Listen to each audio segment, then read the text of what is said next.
Meus queridos e minhas queridas, sejam bem-vindos mais uma vez.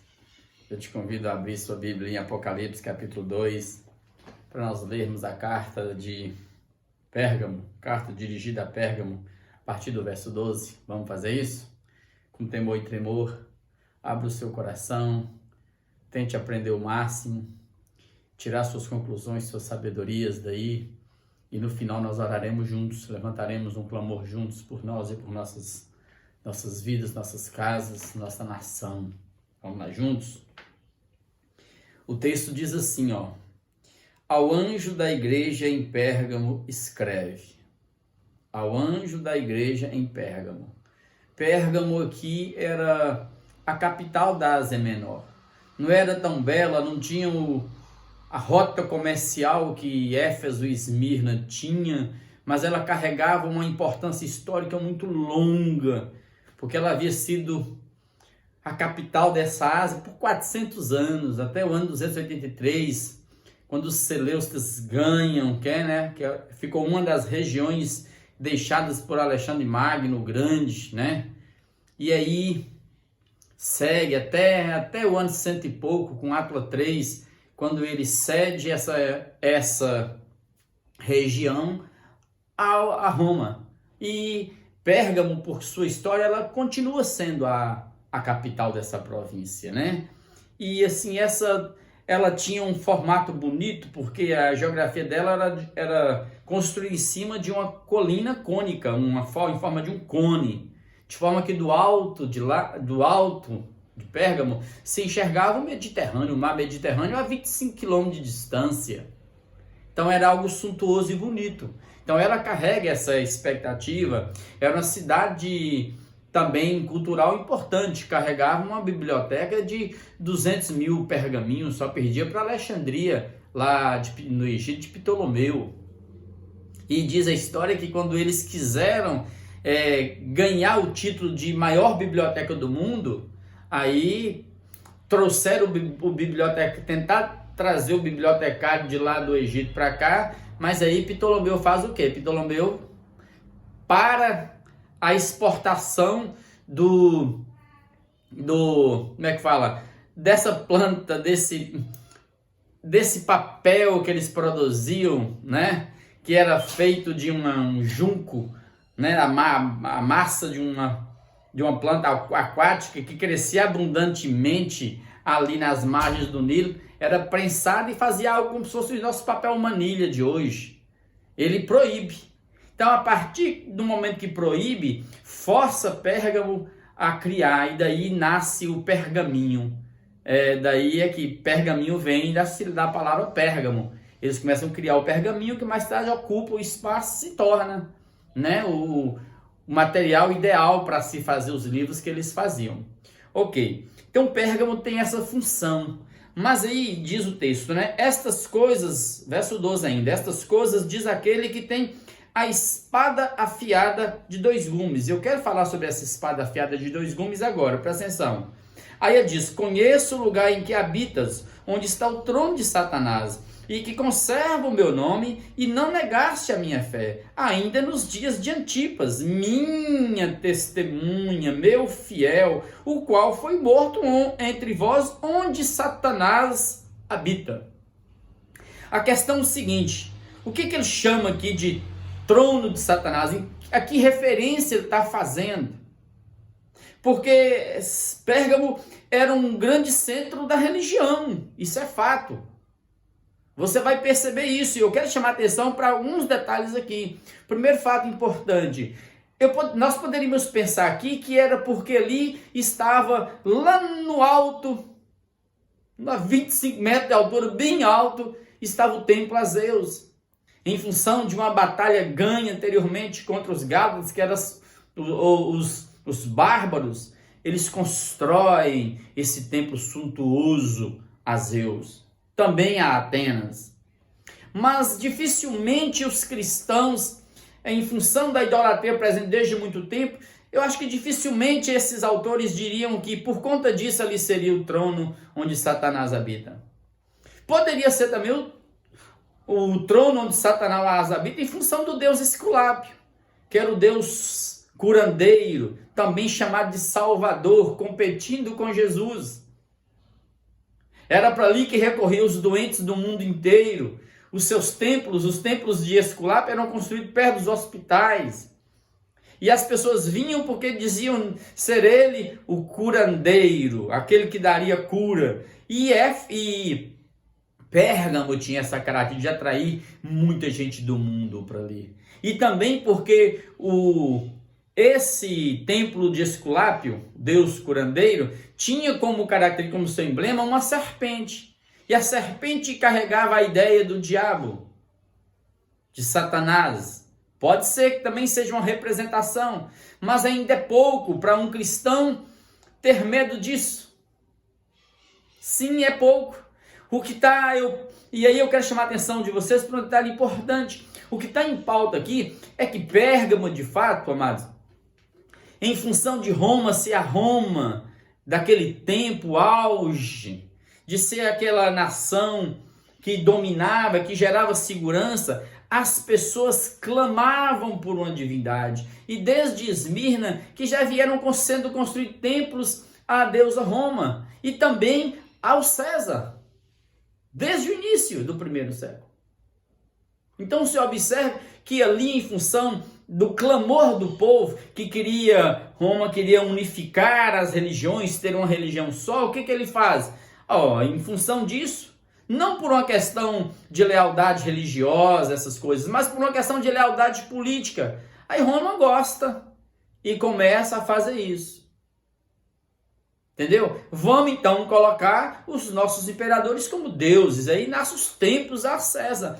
E na Ásia, Pérgamo era o lugar do centro dessa adoração a César. O templo estava erguido ali. Ou seja, todos os habitantes de Roma, do Império Romano, tinham que ir a um desses lugares, e no caso Pérgamo era o lugar, para adorar César. Fazer um sacrifício a César, ele recebia um certificado de que ele fez isso, está desobrigado. E pronto. Então o imperador romano não tinha mais nada a ver com isso, não. Daí para frente ele poderia adorar qualquer um outro deus durante todo o resto do ano. Esse é o grande trunfo que está por trás. E aí eu chamo a atenção, porque para um cristão, ele ir lá e se prostrar diante de um templo, de um Deus, de uma estátua, e dizer que César é o Senhor, e oferecer um sacrifício, aí sim, isso é que era doído para um cristão fazer isso. Tanto que os cristãos eram chamados de desleais a Roma, de rebeldes revolucionários, perigosos revolucionários, era assim que eles eram chamados. Então é daí que nasce essa ideia. E isso não era uma imposição de Roma, não, isso era um clamor do povo. E aí eu chamo a atenção de vocês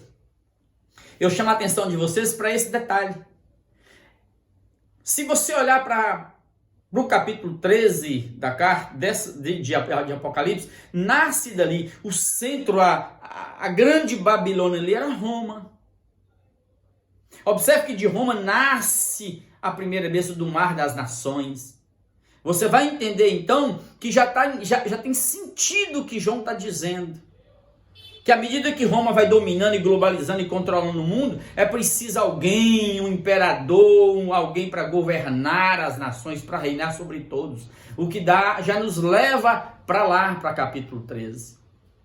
E ter uma religião para unir as pessoas é em função de que não só tem uma primeira besta, uma besta política que emerge do mar, mas uma besta religiosa que nasce da terra, da adoração dos homens. E aí, amados, eu quero dizer assim, você vê que Jesus começa dizendo, essas coisas diz aquele que tem a espada afiada de 2 gumes. Isso aqui não é aleatório, não. Por que Jesus aparece aqui e apresenta a Pérgamo como aquele que tem a espada afiada de 2 gumes? Porque os governadores romanos, os procônsules, pela lei romana, eles tinham esses poderes da espada ou não da espada. É o apus gladi. Ou seja, eles tinham o poder de falar assim, passa a espada, e matavam muitos. Aí Jesus está dizendo assim, Não é Roma que tem o poder da espada, não. Sou eu que tenho Jesus. Eu que tenho a espada afiada de 2 gumes, fazendo alusão mais uma vez, à palavra dele, que é viva, que é poderosa, que é eficaz. Porque enquanto Roma usava a espada que Jesus usa para julgar as nações é a própria palavra, é o próprio evangelho. Porque Deus não usa armas de guerra, armas humanas. Isso é poderoso. E observe que o verso 3, Jesus diz: eu conheço o lugar em que habitas. E a palavra habita aqui não é algo temporário, paroiken, não transitório, em passagem, não. É que é fixo. Eu sei o lugar que eu te fixei aí em Pérgamo. E eu sei que aí é um lugar difícil viver. Vocês vivem a cada dia com medo da espada de Roma. É por isso que os cristãos de hoje querem a facilidade. Os próprios líderes, ninguém quer vir ser pastor nessas regiões como o Vale do Jequitinhonha, onde eu estou. As desculpas eram sempre as mesmas. Não tem educação, meus filhos têm que crescer, o salário é pouco, eu não ganho muito. Ninguém quer vir. Todos eles fogem das dificuldades. E aí Jesus está dizendo: eu sei, o lugar é fixo, fique aí. Eu vou sustentar vocês aí, porque eu é que tenho a palavra que julga. Não é Roma, não é ninguém. E aí é nessa cidade que morreu a minha testemunha fiel. E a palavra que ele mistura aqui, testemunha, é mais do que mártir, significa testemunha mesmo. E ele fala ele está usando assim, João está usando a mesma palavra que foi usada lá no capítulo 1. Jesus, no verso 14, parece: Jesus é a testemunha fiel, dita no capítulo 1 anteriormente. A testemunha fiel, o primogênito dos mortos. É a mesma expressão que João usa para Jesus como testemunha, é a mesma que ele está usando aqui, de forma que Marte e testemunha se casam uma com a outra. E eu sei que Antipas faleceu. Tertuliano é que diz, como citado numa lenda, que ele foi cozido num grande tacho de bronze na forma de um touro. Cozido ali dentro, morto ali dentro. E aquilo impactou a igreja, de forma que a igreja ficou com medo. E Jesus está dizendo: eu sei, eu conheço a realidade de vocês, não tenham medo. E aí a carta continua, verso 14: tenho todavia contra ti algumas coisas, pois que tens aí os que sustentam a doutrina de Balaão, o qual ensinava a Balaque a armar ciladas contra os filhos de Israel, para comerem coisas sacrificadas aos ídolos e praticarem a prostituição. Outros sim, também tens aí os que da mesma forma sustentam a doutrina dos nicolaítas. Ou seja, aí ele volta a falar de novo de Balaão e de Nicolau. Já falei dos nicolaítas na carta a Éfeso, vai lá e leia. Mas a história de Balaão também já foi citada anteriormente na carta de Judas, quando Judas cita Balaão. Vai lá e leia. O grande problema de Balaão não foi tentar adquirir só recursos financeiros, usando o poder dele, não. Confundia assuntos financeiros com assuntos espirituais em favor próprio. O grande problema é que quando Balaão desce do monte, depois que ele tenta amaldiçoar Israel 3 vezes e não consegue, ele fala assim: esse povo tem um poder diferente. Aí ele entra no meio, nos bastidores do povo de Israel e fala: gente, vocês têm um poder fora do comum. Não tem como amaldiçoar vocês. Tipo assim, vocês podem fazer o que vocês quiserem, vocês não são amaldiçoados. E isso sobe no coração dos israelitas e eles começam a serem seduzidos por Balaão, que fala: olha, se vocês atravessarem esse monte aqui, tem umas moabitas, umas mulheres ali fantásticas, vocês podem relacionar com elas. Vocês podem relacionar com... E nessa relação com as mulheres moabitas, vinha a relação com outros deuses. Então vinha a prática, a prostituição dos dois modos. Não só a idolatria, mas também a prostituição física e cultural. Porque no Velho Testamento era assim. E nesses dias, muitas vezes, os cultos aos deuses deles tinham como primícia, como iniciação, ritos sexuais perversos. Nicolau era a mesma coisa. E você vai perceber que o que Jesus está dizendo aqui é o seguinte: eu chamei vocês para serem santos. E eu sei que a gente tem que relacionar no mundo. Como diz Paulo: fiz-me fraco para com os fracos, fiz-me forte para com os fortes, fiz-me tudo para com todos, de forma que eu consiga ganhar o máximo. Então, ir lá e relacionar não é se levar o evangelho àquele nível, não. é ir lá ganhar almas, não é perder a sua reverência, a sua santidade, Hagel, separado, não. Jesus condena e fala: arrepende-te, volta, não faz isso não. Não é porque vocês estão no lugar onde Antipas morreu, que vocês têm o direito de fazer qualquer coisa, não. Não podem fazer isso. Olha o verso 16. Portanto, arrepende-te. Então, eu e você, vamos deixar as obras da carne, não vamos levar o evangelho a esse nível de permissividade, de libertinagem, de perversão, não. Vamos trazer o evangelho para o lugar dele. Vamos estar aqui sem nos imiscuir com este povo e misturar. Arrepende-te, e se não venho a ti sem demora, e contra eles pelejarei com a espada da minha boca. De novo, a espada é da minha boca. E não é contra eles, não é contra você, é contra aqueles que estão pervertendo o evangelho de Jesus.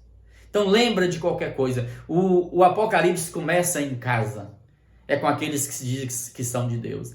E eu quero chamar a atenção de vocês para que nós não nos percamos nesses dias, como tem acontecido nos nossos dias, em que, se seguindo a lógica do trono de Satanás, a religião chamada cristã, o cristianismo, a grande parte dos evangélicos tem se tornado como se fosse uma besta, misturando-se com a política e perdendo a sua qualidade, a sua isonomia, perdendo o sentido e se pervertendo. Fiquem atentos nisso. Fiquem atentos por aí. Verso 17. Quem tem ouvidos, de fato ouça. Ouça com o coração. Agasalhe aqui. Não deixa sair para o outro lado, não. Pense, medite no que Deus está dizendo às igrejas. Ao vencedor dar-lhe-ei do maná escondido, bem como lhe darei uma pedrinha branca, e sobre essa pedrinha escrito um novo nome, o qual nome ninguém conhece, exceto aquele que o recebe. É simples. A ideia aqui é sempre apontando para a vida, para Jesus, o pão da vida, o maná. A ideia do maná para os judeus era justamente isso. Os rabinos que diziam, né? Uma lenda rabínica que dizia que quando no século 6 Israel foi destruído, né? Vocês percebem que diz a história que Jeremias vai lá na arca e diz que a arca desaparece. Ele pega o vaso que continha o maná, aquela expressão pão do céu, que é isso que caiu dos céus e no deserto alimentou o povo e sustentou o povo. Aquilo foi tão importante que eles guardaram aquilo, era colocado dentro do lugar santíssimo, a arca num vaso, era guardado ali. E diz, segundo a história, que Jeremias pega esse vaso e esconde numa fenda do Monte Sinai. E só vai tirar dali, e eles só iam participar e tirar dali de novo quando Jesus voltasse, ou seja, o Messias voltasse. Então Jesus está dizendo: eu sou o Messias, e vocês estão desfrutando comigo desse maná, porque o maná é justamente isso, o pão que desce do céu. A expressão é essa, Jesus: eu sou o pão que desce do céu. Não é Moisés quem dá a vocês o pão do céu, o verdadeiro pão do céu quem dá sou eu, Jesus, que vi ao mundo para dar vida. Então deixa Jesus saciar sua alma. Nem só de pão da padaria vive o homem, gente. A gente vive do pão do céu, que sacia a alma da gente. É isso que ele está dizendo sobre o maná escondido, não tem outro, é simples assim. E a pedrinha branca carrega algo bem mais difícil. Tinha vários significados essa pedrinha branca. Pode ser que seja aquela de uma placazinha que eles tinham, que feita ou de madeira, ou de pedra, ou de metal, e era dada aos vencedores, aqueles que tinham conquistado alguma coisa, eles tinham ali uma espécie de propriedade. Nos jogos mesmo, os vencedores carregavam, tinham o direito de assistir, os gladiadores romanos, aqueles que venciam, e eram notáveis, eles não iam até a morte, eles davam para eles o direito de não lutar mais e dava para eles essa pedrinha, essa plaquinha branca. Alguns judeus dizem também que quando o maná vinha do céu, junto com o maná caía pedrinhas preciosas brancas. Então tudo aponta para isso. Só que o mais importante que me chama a atenção é um dos significados dessa pedrinha branca, porque nos tribunais dessa época, quando ia se dar a sentença, o juízo, e ia dar a sentença, então todo mundo participou, defesa, acusação, agora é hora dos jurados. Os jurados faziam isso. Quando eu estou nos jurados aqui, no dia atual, eu já participei de alguns, me dá um sim ou não, um papelzinho sim, não. Eu sim ou não, sim para, né? Não para. Então veja bem, lá os jurados usavam a pedrinha branca ou a pedrinha escura. Quando o jurado colocava a pedrinha branca, era sinal de absolvição. O que Jesus está dizendo é o seguinte, ó, vocês são meus, vocês não vão receber julgamento não, vocês vão ter a pedrinha branca com o novo nome de vocês. O novo nome de vocês, que ninguém sabe, aponta para a singularidade de cada um é único diante de Deus, para esse nível de individuação que nós temos em Cristo. É esses mistérios que nossas mentes aqui agora não conseguem perceber, nem olhos viram, nem ouvidos ouviram, nem jamais subiu ao coração a mente humana o que Deus tem preparado para nós. Mas tanto a pedrinha branca como o maná escondido apontam para essa vida com Cristo, esse pão alimentar de tudo isso, vida eterna. Tudo garante isso. Eu estou absolvido, quem está em Cristo está absolvido. Tem como mais eu ser condenado? Não. Então, por favor, se eu te coloquei aí, nessa cidade de Pérgamo, onde Satanás habita, onde está o trono de Satanás, que era o trono a César, a esse anticristo, essa besta dessa época, pode ter certeza. E lá no capítulo 3 a gente vai falar mais, porque aqui era Roma, mas hoje é global. A Babilônia é mais do que um país. É um poder mundial globalizado. E é preciso uma besta para governar, para reinar, para dominar. E é preciso uma religião paralela para andar junto com a política. Está sempre casado os dois. Então fique atento no que está acontecendo no Brasil, no mundo. Nesse fenômeno religioso, da pauta religiosa está entrando dentro da pauta política. Para a gente não ser a segunda besta. Fique atento e vamos orar. Porque você, nós somos de Deus. Nós já participamos desse maná escondido. Nosso nome está escrito numa pedrinha branca. Nós somos absolvidos. O sangue está sobre nós. Então vamos fugir das obras desses nicolaítas de hoje, desses balaões de hoje, que saem mercadejando a palavra de Deus. E é pela palavra de Deus que eles serão julgados, porque esses falsos líderes de hoje não estão obedecendo a Jesus. Estão seguir seus próprios ventres. Vamos orar e pedir a Deus força. Abençoe a terra, abençoe sua cidade, abençoe seus líderes, abençoe sua casa, sua família, e peça a Deus um coração santo, puro nesses dias, meu amado, minha amada. Não baixe o evangelho aos níveis da permissividade que está aí no mundo, não. Mantenha-se no padrão.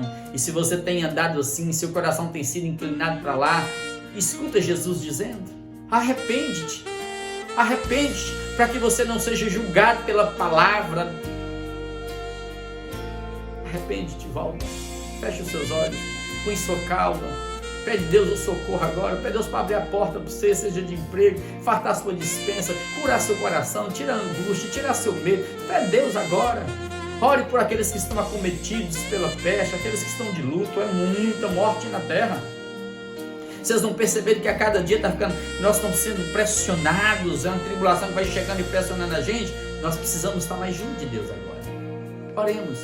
Pai de amor, Pai de graça, Pai de bondade, Pai de misericórdia, Pai que é todo poderoso, Deus que não precisa de armas para vencer, porque Tu já és o vencedor, aquele que tem a palavra da vida, o Evangelho.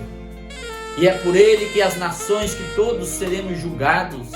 Então, Pai, ajuda-nos a sermos gente boa do Senhor no lugar que o Senhor nos colocou para habitar. Seja um lugar que é hostil ou não ao Evangelho do Senhor, nós queremos permanecer em Ti. E nós não queremos, Pai, mercadejar o Evangelho, nem barganhar, nem perder a qualidade de vida do Evangelho. Oh Deus, nos imiscuindo com o pecado deste mundo e misturando a esse sistema de morte que caminha para negar-te. Tem misericórdia de nós, perdoa-me, perdoa os Teus filhos, cura as nossas feridas, reaviva a palavra em mim, no coração e na alma do Teu Filho, nessa família reaviva a palavra, guarda nossas casas com anjos e livra-nos de todo vento de enfermidade. Toda obra maligna lançada contra nós, quebra agora em nome de Jesus e traz-nos mais pertinho de Ti, nessa certeza de que o pão do céu já saciou a nossa alma e nós já estamos, Pai, absolvidos, porque o sangue está sobre nós e o Senhor já nos chama e nos conhece por esse novo nome escrito nessa pedrinha branca, ó Deus, de absolvição, de milagre, de cura, porque somos únicos em Ti. Obrigado, Pai, por Senhor nos trata na nossa individuação. Sim, Pai, obrigado porque é o Senhor quem julga os porões do ser de cada um. É o Senhor quem conhece os segredos mais profundos do coração de cada um. E obrigado por estarmos aqui lendo essa palavra, lendo esse livro tão gostoso que é o Apocalipse. Levanta mais gente conosco. Obrigado por todos que estão conosco aqui, ó Deus, lendo, orando e buscando a Tua face. Fortaleça cada um, reanime cada um, encha cada um de alegria nesses dias para celebrarmos a vida que o Senhor nos deu em Cristo Jesus. Obrigado ao Espírito de Deus por Tua presença em nós, guardando-nos e mantendo-nos na santidade do Evangelho. Nós oramos sim, Pai, no Teu nome, pelo poder do Teu Espírito. Amém, amém e amém.